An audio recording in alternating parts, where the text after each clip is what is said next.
ဒီလာကျန်းတိုင်မြင်ချိန်မှာဆိုရင်အရင်ဆုံးအတိုင်းနေမြင့်တိုင်မြင်မှန်မှရမယ်နော်အတိုင်းနေမြင့်တိုင်မြင်ချိန်မှုအတွက်ကျွန်တော်တို့ဘယ်နေထားမှထားမယ်ဆိုအတိုင်းအောင်ဆုံးရအောင်စက်ပိန်လုံးလဲရမယ်နော်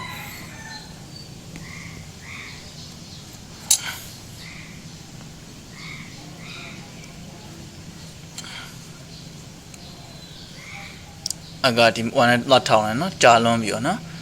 အတိုင်းကြာလွန်ထောင်းနေပြီးဆက်မလဲရအောင်နော်ကျွန်တော်နောက်ပြန်လဲပြီးတော့ကျွန်တော်တို့ဒီကောင်လေးခဏဖြုံမယ်နော်ခဏဖြုံပြီးတော့ဒီကောင်အောက်ဆုံးရအောင်လှည့်လိုက်မယ်နော်အောင်တော့ကြာလွန်တယ်နော်ကြာလွန်ရင်ဒီကောင်တော့ထည့်ရပါမယ်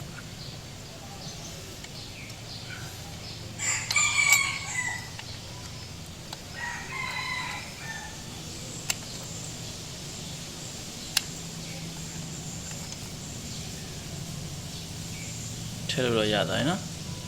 ထည့်လို့ရသွားပြီဒီမှာအောက်မှာအဆွဲတားကိုထွက်လွန်တယ်နော်အကတားကြာလွန်တယ်နော်အဲ့တော့ကျွန်တော်တို့အတိုင်းတခြားလောက်တဲ့နဲ့ဒီဆက်နောက်ကနက်ကိုကျွန်တော်တော်ရဲဝဲဝူလေးနဲ့မီဆန်တဲ့စတားလေးနဲ့ဒီဘက်ကနေပြီးတော့ကျွန်တော် short လိုက်မယ်နော်ဒီတိုင်းလေးထောင်းရလေး short short တော့အောက်ချပြီး short နော်ပြီး short ပြီးမှစက်ကိုရိုးမျိုးလေးပြန်ထောင်းလိုက်ပါနော်ထောင်းပြီးတော့ဒါကိုတယောက်တည်းကိုချိန်နေပါနော်ဗီဒီယိုခေါ်ရမလို့ပေါ့အတိုင်းတခြားလောက်တဲ့နက်ကိုကျွန်တော်အရင် short လိုက်မယ်နော်အဲ့တော့ကျွန်တော်အတိုင်းနေချလို့တဲ့နက်ကို short လိုက်ပြီနော် short ရတော့မပြတော့ဘူးနော်တိပြီးသားဆိုနော်အဲ့တော့ကျွန်တော်တို့လောမှာဒီလာချမ်းနိုင်မှလည်းမှားနေနော်မှားနေတဲ့အနေထားကိုမှအဓိကအထည့်လို့ရရင်နော်ဒီအောက်ကိုတော့ထည့်လို့ရရင်သူကဘလို့ထည့်တယ်ပေါ့နော်ဆိုတော့ကျွန်တော်ထည့်လို့မျိုးဟိုအတန်အောင်ရင်ဆုံးအောက်ချပြီးမှညှိနေဆိုရင်ပေါ့နော်အတန်အောင်ရင်ဆုံးအောက်ချပြီးမှဒီကောင်လေးကိုထည့်ပေါ့နော်ဟိုထိန်းထည့်ပြီးမှအတန်အောင်ဆုံးရအောင်ဘိန်းလုံးလေးလှည့်ပေါ့နော်အပေါ်လည်းမတက်ဘူးအောက်လည်းထက်ကြလို့မရတော့ဘူးနော်အောင်ဆုံးဆိုအဲ့လိုထားပြီးရင်ကျွန်တော်တို့အတိုင်းနဲ့ချလို့တဲ့နက်ကို short မယ် short ပြီးဒီအပေါ်ကနေလက်ကလေးနဲ့ကင်ပြီးတော့ဘလို့တလို့ချင်းရမယ်အဲ့တော့ဘလို့နေထားမှချင်းရမလဲဆိုရင်ဒီမှာတစ်ချက်ကြည့်မယ်နော်အထက်ကလေးကအထက်ကလေးကိုချက်ကြည့်မယ်နော်အထက်ကလေးကကျွန်တော်တို့အောက်ကိုအနှဲငယ်လေးပေါ့နော်ဒီနည်းနည်းလေးစောင့်ကြည့်လိုက်ရင်ဒီလိုဒဲကြည့်ရတဲ့နည်းနည်းလေးအောက်ကိုစောင့်ကြည့်လိုက်ရင်အဲ့လာချမ်းရဲ့အောက်မှာအထက်ကလေးနည်းနည်းလေးထွက်နေတဲ့အနေထားလေးကိုကျွန်တော်ထားပေးရမယ်နော်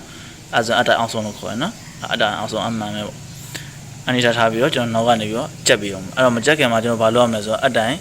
အဆောင်နေလားပေါ့နော်ဒီမှာအကကျွန်တော်ဒီဘက်ကနေအတဲယူပါဆိုကြတော့ဒီဘက်ကနေတဲယူပါဆိုကြတော့တိုင်းအဆောင်နေလားဘာဖြစ်နေလားပေါ့နော်အဒီကအဆောင်နေကျွန်တော်တက်ပြရမယ်နော်ဒီကောင်နဲ့တက်ယူရမယ်နော်ဒီဘက် channel ကျွန်တော်တက်ယူရမယ်နော်ချီရဒီဘက်ကထိုးရမှာဆိုတော့ဒီတိုင်းအတဲလေးယူမယ်ကိုလိုလိုလေးချိန်ပြီးတော့မှကြက်လိုက်အောင်မယ်နော်အဲ့တော့အတိုင်းအောင်ဆုံးအရင်ချိန်မယ်အတိုင်းအောင်ဆုံးချိန်အတိုင်းအောင်ဆုံးမှန်ပြီဆိုရင်အစွန်းလေးနည်းနည်းပဲထွက်မယ်နော်အဆွဲလေးကဒီကောင်ရဲ့ဘောင်းအောင်လေးကနေပြီးတော့အစွန်းလေးနည်းနည်းလေးထွက်အောင်လို့ဆိုရင်ရရင်နော်နည်းနည်းလေးထွက်ပြီဆိုရင်ရရင်နော်ဒီမှာကျင်းနော်အဲ့လိုထိတ်ကလေးထွက်ပြီဆိုရင်ရပြီနော်အဲ့ဆိုရင်ပြီးရင်တစ်ခါတည်းကျွန်တော်တို့အတိုင်းဆောင်းနေတာတစ်ခါတည်းချိန်မယ်နော်အတိုင်းဆောင်းနေလာပါလဲမယ်ပေါ့နော်အချိန်ပြီးဆိုရင်ကျွန်တော်နက်ကလေးကိုအဲ့လိုဒီအတိုင်းလေးကိုလက်တစ်ဖက်ကကိုင်းတာပေါ့နော်ဒါကျွန်တော်ကတော့ဖုံးကိုင်းတာလို့ကိုင်းထားပြီးတော့ကျွန်တော်စွန်းတော်ရှော့ထားတဲ့နက်ကိုတော့ကြက်ပေးလိုက်အောင်မနော်အတိုင်းနဲ့ရှာလို့တဲ့နက်ကိုတော့ကြက်ပေးလိုက်ရင်ကိုချိန်ထားသလိုကွက်တီလေးဖြစ်နေလိမ့်မယ်နော်အဲ့တော့အရင်ဆုံးကျွန်တော်ကြက်လိုက်မယ်နော်